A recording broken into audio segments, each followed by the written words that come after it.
Hi, Tom from bknutrition.com, and in today's video I'm going to be discussing what to do, how to eat and how to train when you retire from being a competitive bodybuilder. So if you didn't know, I used to compete as a bodybuilder. I competed from age 22 all the way through till I think 33. So I had a good run, about 11 years or so. Had a few breaks in between that time.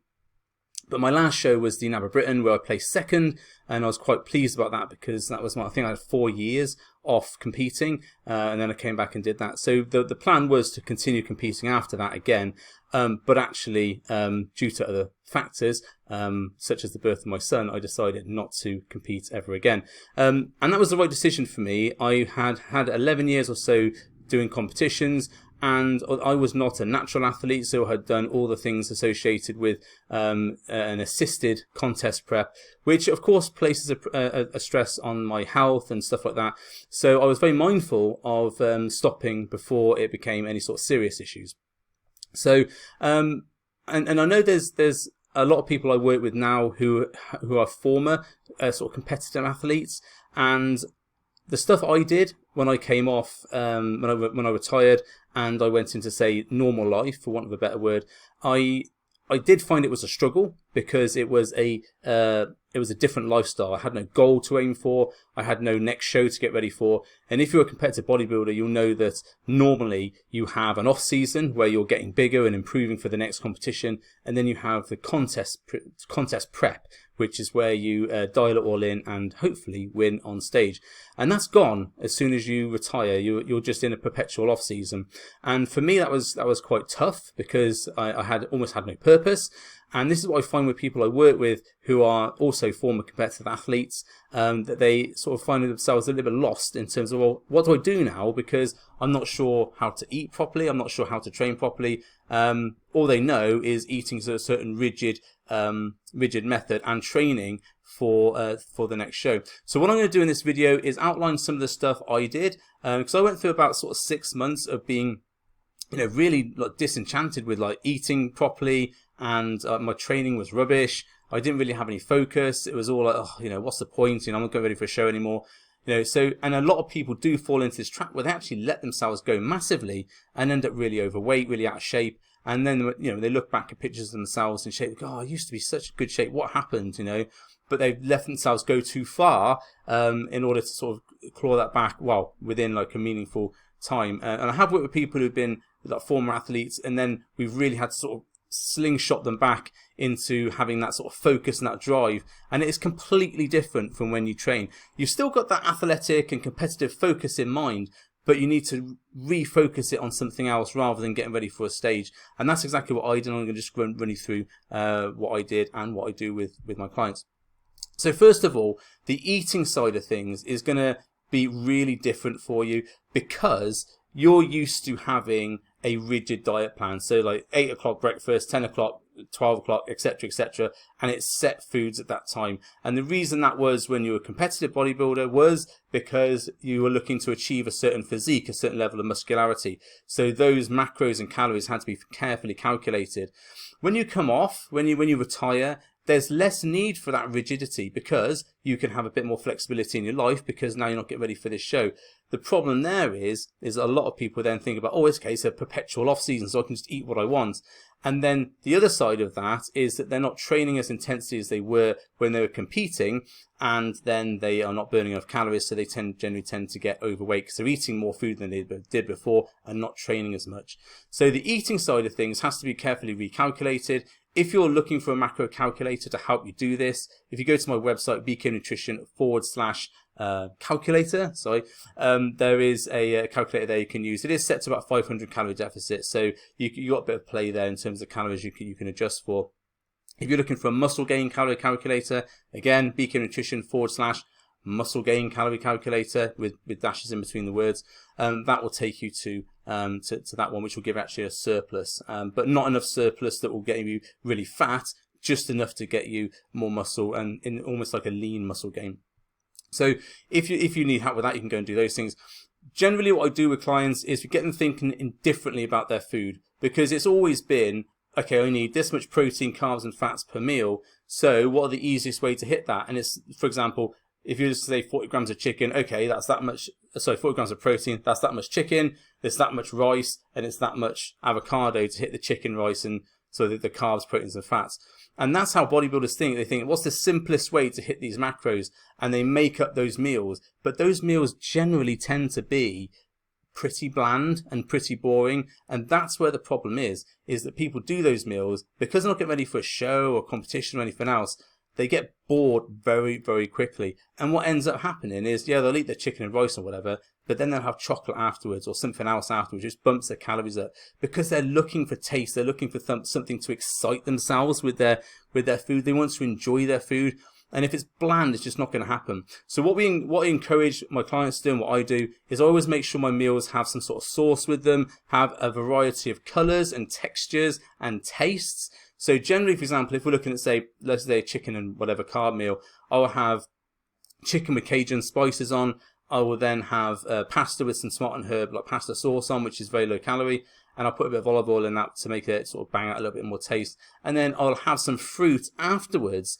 So I'll take some of the carbs off the pasta was to make up the carbs with the fruit, so that I've got something sweet afterwards, almost like a pudding. And that actually is a really nice meal. And I'll do different variations of things like beef chili, turkey mince, beef steak mince, all these other things. I'll make variations of meals up with the same sort of principle, where we don't just look at, where the carbs coming from, okay, that's all rice or all pasta. We look at making up the carbs and say like fruit and yogurt and all these other things that are available to us now that we can have because we're not on this rigid diet. So when you're looking at meals, think about meals that you like to eat, and then if you look at them, look at the recipes, generally there's ways you can reduce the fat content down or reduce the calorie content down to hit the calories you need for your meals. I do this very simply with low fat steak mince, like 5% steak mince. Then I add some low fat chili sauce. Well, actually chili sauce is quite low calorie anyway, so it doesn't matter. And I add basmati rice to that, and I add some veg into it to sort of bulk it out a little bit. And from a kilo of steak mince, I can make up to about 6 or 7 meals, which fit my macros nicely. And if I overeat, so what? Because I can just brain it in on another meal. So always think about meals that you like to eat rather than meals that fit the requirements for your macros. And that way you're going to make sure that you stick to your diet and stick to your training plan. Because if you are always having meals that you like, you'll look forward to that next meal. And the problem with bodybuilding competition, if you've ever done one and you know this, the meals are bland. It's like, well, what's my next meal? Chicken and rice, avocado, okay, great. Because I really like that. I've eaten it 20 times this week. There's none of this variation. There's none of this excitement of your taste buds, which is really what you need to do to be able to stay on a diet. And it's what I teach to my sort of, for want of a better word, sort of mainstream clients who have never done a bodybuilding competition. They want to enjoy their food. They want to enjoy their nutrition. So we make sure their foods are packed out with loads of flavors and colors and stuff like this. But competitive bodybuilders don't tend to think like that. They tend to think of what can hit those macros. So look at some recipes, look at some different recipes. I have some recipes on my website, which you can look at. Obviously, there's recipes anywhere on the internet you can look for. Put in some foods that you like, chicken curry, spaghetti bolognese, whatever you like. Find a low calorie or low fat option which will fit into your macros or your meal plans or whatever. And then make sure you have those. It's very easy to make up a massive bulk of those and put them into, say, 5 or 6 Tupperwares, just as you did when you were a competitive bodybuilder, but you're just doing it with a bit of flavor and zest now. Stick that in the microwave, 2 minutes, done. And you've got a really nice meal there. Also, have a little bit more think about your foods don't have to come from one area. So whereas before you might just on chicken, rice, avocado, and I know I keep coming back to that, but it's an easy example. I add in things like fruit, yogurt, other veg, other protein sources. So I might have like a protein yogurt with some fruit rather than getting all my protein from chicken. Because say if you've got to have like, I don't know, let's say 50 grams of protein, that's a lot of chicken to eat in a sitting, and you've got to do that, again in a couple of hours. So generally I tend to get my protein from other sources, which are still high quality sources. I generally tend to have more smoothies because it's easier to drink a smoothie if you're on the go. All these things work better for me now, but they wouldn't have worked when I was competitive bodybuilding. As you know, we need to have certain macros and stuff in place. And you can be more flexible with your macros as well. Remember that, if to hit your protein, you need to be between 1.6 to sort of 2.2 grams per kilo. And you can be anywhere on that spectrum really in the day and still make muscle gains and still make optimal muscle gains. You don't have to hit your 2.5 grams per kilo of protein every single day. That's something we did in bodybuilding to get that extra 1%. You don't need to do that. So if you want more carbs in one day, feel free to take some protein away and add some more carbs in. Or if you want some more fats, for example, you could take some calories from the protein and carbs and put that in. As long as you're within that sort of realm for protein, you don't really have to smash out tons and tons of protein anymore. You've got a decent physique which you've built from all those years of training. Now it's just about, say, maintaining it and adding little bits on it and refining that physique as we move forward. So you can be more flexible with your nutrition. And I have done videos on how to do this. So if you want to look at some of my other YouTube videos, feel free to do that. Or drop me a line if you can't find the ones you're looking for. I'll point you in the direction. Then we come on to training. So my training when I was bodybuilding competition was very intense. And if you've seen some of my videos, you'll see some of the weird stuff I've done, some of the crazy stuff I've done. That was intended to get that level of muscularity that I needed and to be above everyone else in terms of the intensity I was willing to put in to grow the muscle I needed to. When I come off, and when I retired, I was not needing to maintain that level of muscle size anymore. I was not needing to train 5 or 6 days a week anymore because I'm not looking to compete anymore. But I still wanted to entertain myself. I still wanted to enjoy my workouts. And I enjoyed my workouts before because they were super challenging and I knew I was building to be better on stage. Whereas that sort of impetus had gone, so now I had to find a new, why am I doing this training routine? Because if you don't know why you're doing something, you'll probably lose interest and not do it and probably go to a pub or go out and eat something instead or not go at all. So what I looked at instead was how can I improve on the physique that I've got at the moment, rather than thinking about the one that's going to be on stage. And it's really important never to look back as to what you were like when you were on stage, because you'll never achieve that level of physique again, because A, you were younger, so you're a bit more recovery ability, but also if you're a performance enhanced athlete where you were taking certain drugs to get there, you're not going to be able to achieve that unless you go down that route again. And obviously then you've got to consider the health implications of doing that. Even natural bodybuilders, natural bodybuilders also have an issue where they've got to really seriously restrict themselves in order to get into shape for shows. And do you really want that? Do you really want to be doing that in order to get into that level of physique? The answer is going to be no, because that's a horrible place to be. Why would you want to do that just to get on a beach? I have people saying to me, I want to get shredded to get on the beach. No, you don't, mate, because you don't know what getting shredded entails. It's a horrible experience. And if you're a competitive bodybuilder, you'll know this. So always think about, yeah, you did look crazily good, but think about what it took to get there. Now we need to think about, I want to look good, and I'm just really clear on this, is that if you're a former competitive bodybuilder, you have a level of muscularity that 90% of people, normal people in the world, will never ever achieve.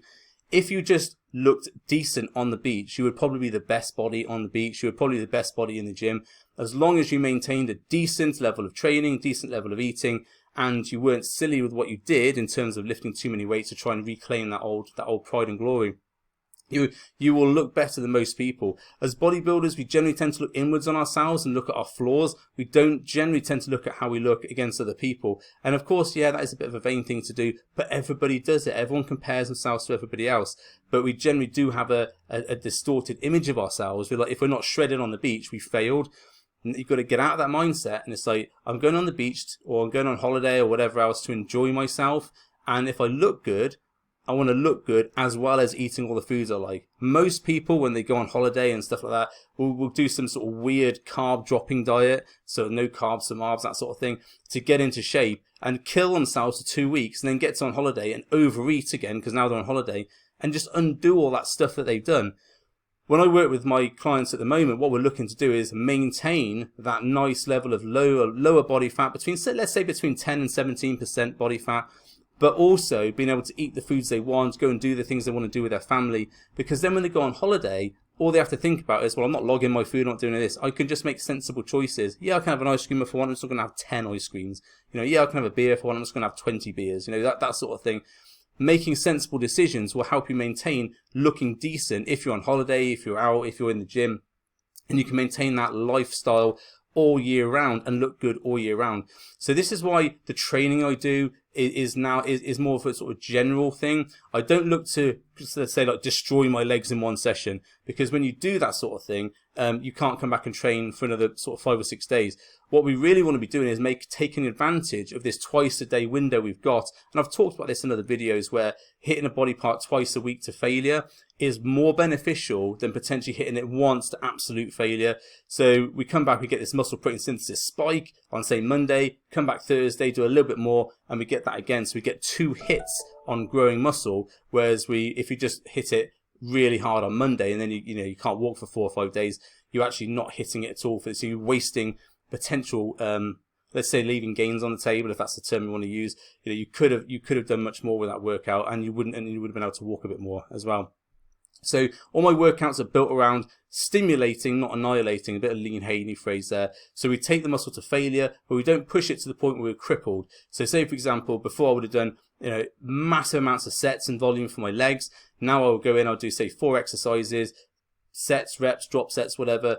But at the end of it, I know I've worked hard, I've taken the muscle to failure, yes, but I've not overtrained, I'm not taking it too hard. And then I can come back in 3 days' time and throw a set of squats or leg press or something like that in it, take that to failure, and I've hit that failure signal twice in the week.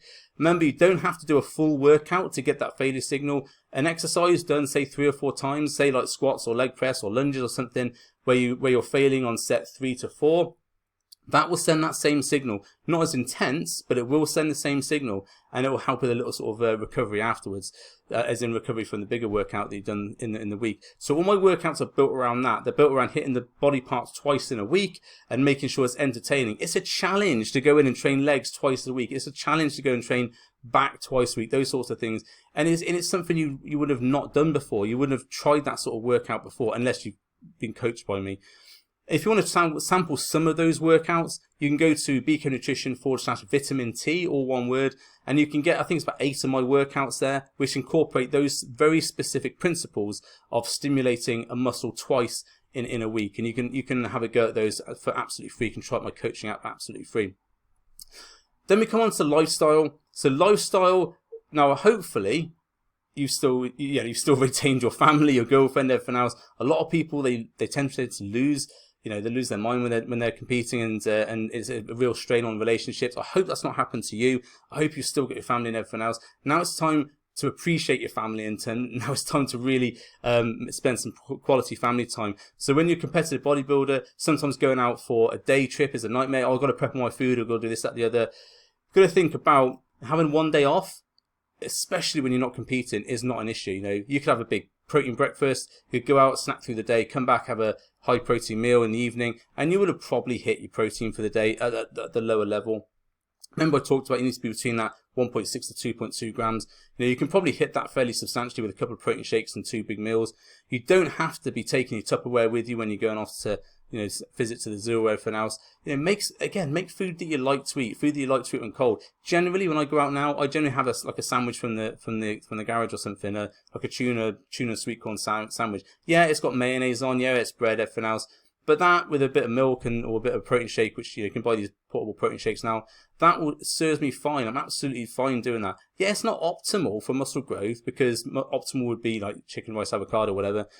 But that's an easy option for me to do, which gets me over that line of I've made a vote for a healthy body. I've eaten more protein. I've eaten a low-fat meal. I haven't gone and eaten loads of chocolate, that sort of thing. I've made that vote, and I've enjoyed time with my family where I've not sat down eating out of Tupperware and stinking the place out. So think about, when you're going out with your family, when you're going out and doing these things with your friends and everything else, just have a bit of a relax. As long as you're hitting your nutrition and your training 5 days out of 7, that's absolutely fine. You can afford to take these days off and afford to do. Don't stress too much that I've missed a meal. So what? Double up on your next meal, or just take it and okay, I've missed a meal. So what? Just have the meal later on. Missing one meal here or there is not going to damage your gains. You're not competing anymore. You don't need to be at that level of rigidity. And I know it's hard to start this, because it was especially hard for me. As when you go out for a meal at like a restaurant or something, I have to have another chicken breast because there's not enough chicken on that recipe. I have to have this, I have to have that, because that recipe that meal doesn't provide me with the protein or the carbs or whatever. Don't have to do that. If there's not enough protein in the meal, just order something which is higher protein, and then when you go home, you can have some more later on if you want to. Generally, I don't tend to bother. As long as I know I'm hitting around my protein for the day, I'm not that bothered. because it's about enjoying life now. Remember, you've built a fantastic body. It's going to take a lot to undo that, but you can be your own worst enemy by stressing over things that you don't need to be stressing over, and taking actions that you don't need to take. And, you know, I went through this for about 6 months where it was an absolute nightmare for me eating, going out to eat, all this sort of stuff. It was an absolute nightmare until I sort of had a quick word in myself and said, you don't need to be doing things. These things are not worth worrying about, because what would be the end? If you did all those things correctly, what would be the end? Okay, you might have a little bit more muscle, you might look a bit better, but you'd be stressed out, you'd be tired, your family would be stressed out. Just you have to have a little bit of a step back and make sure you're a bit more relaxed.